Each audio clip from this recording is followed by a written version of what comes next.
Hello and welcome to In the Studio. My name is Donny Carr and this is episode number 47. Today we're going to continue our discussion about sampling, and I have a great technique to share with you.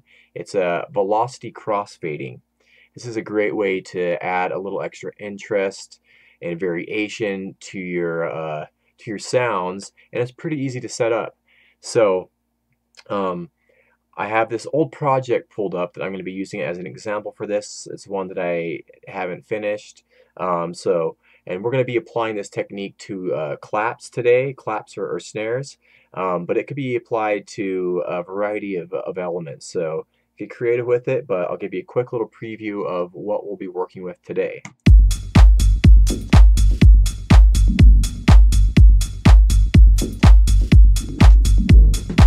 Okay, simple loop there. And we're going to take that clap there and make it much more interesting using velocity crossfading. So I'm just going to switch over to this one here, this mini clip, which is the same volume. We're going to use the same sample as that one here. So let's pull up Contact is what I'm going to be using for this example. But any capable sampler will be able to do this same thing. But we're going to use Contact today. So I'm going to pull that up, and the clap that I showed you an example there was clap number 5. So let's pull that in and make a new Contact instrument here. So let's go to Edit. I'm just going to get rid of some of these for now, which we won't need, and let's go to the mapping editor. So I'm just going to make this just a little bit smaller and put this in the proper spot, which is C3.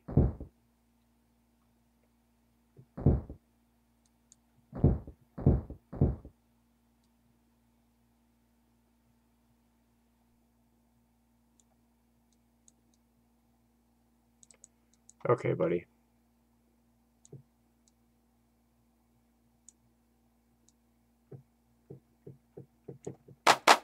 There we go.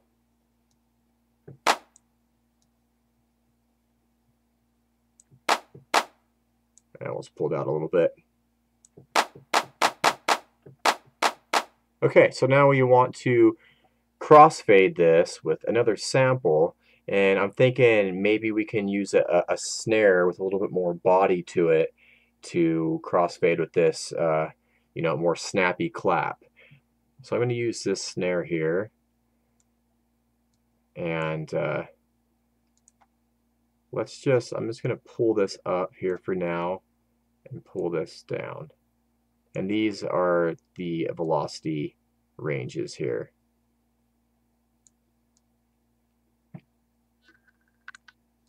Okay. So now, having it set up like this, if I hit the key softer, it's just going to play the snare. If I hit it hard, it's going to be the clap.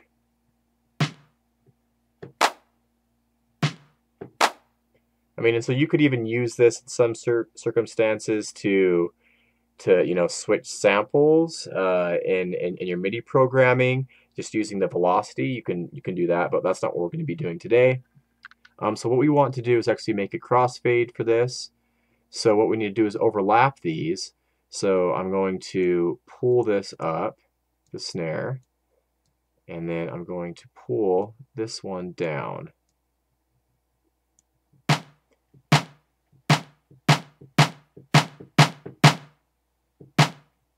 Now what we need to do is select these, go to Edit, Batch Tools, and Auto Apply Crossfades Velocity. So now you can see like a gradient there. If I pull that out too, you can even see it a little bit better. But yeah, you see a little gradient there. That means that the crossfade is applied.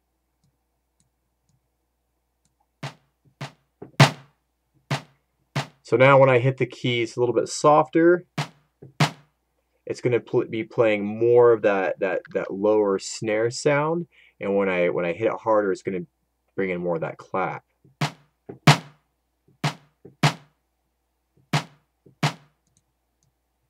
We could even do this too. make these not quite extreme like that all the way. You go like that.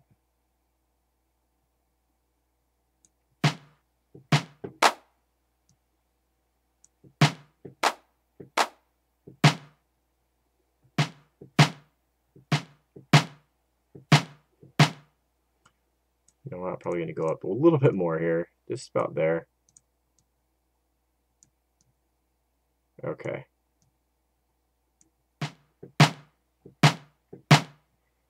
There we go. Now what we can do is go back into our MIDI clip, which is already laid out just on the basic 2 and the 4. And we can just make some subtle variations here. So we'll kick this up. Maybe we'll bring this one down just a skosh more, so it's playing more of that bottom end. Bring this one up, bring that up a little bit down there. A little bit of accent on the end. Okay, let's have a listen to that.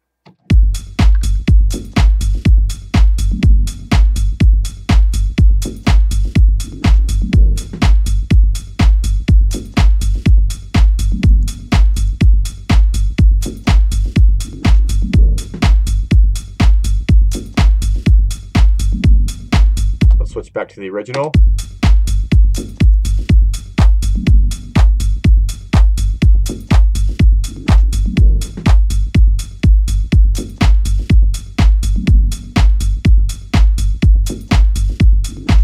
Way more interesting. I mean, yeah, it's 2 samples. Let's make sure that the volumes are the same.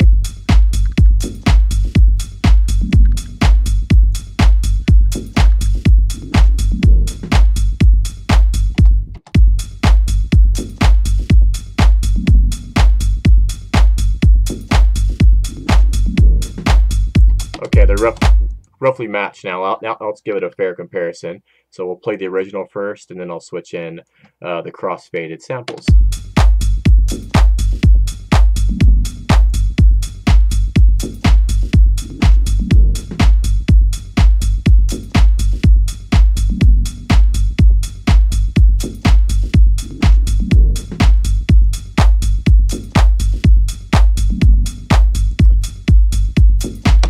Obviously, the crossfaded one is more interesting because there's a little bit, you know, there's more going on there. There's a little bit of a texture variance between each of the clap hits, which gives it, you know, a little bit more groove, a little bit more, you know, a little bit more something something.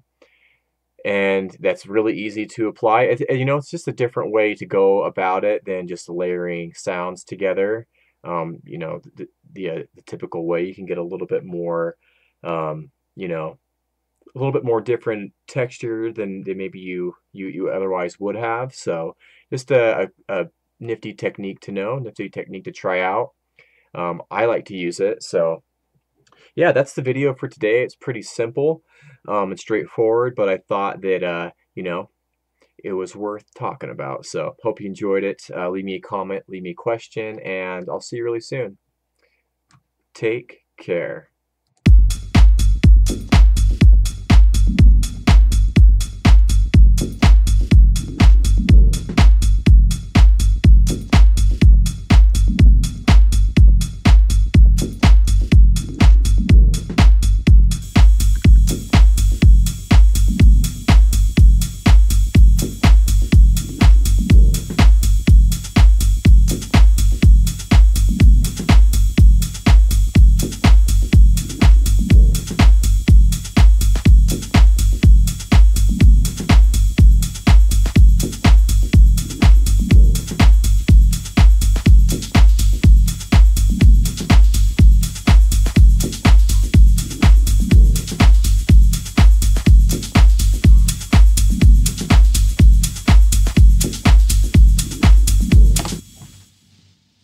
Bye-bye.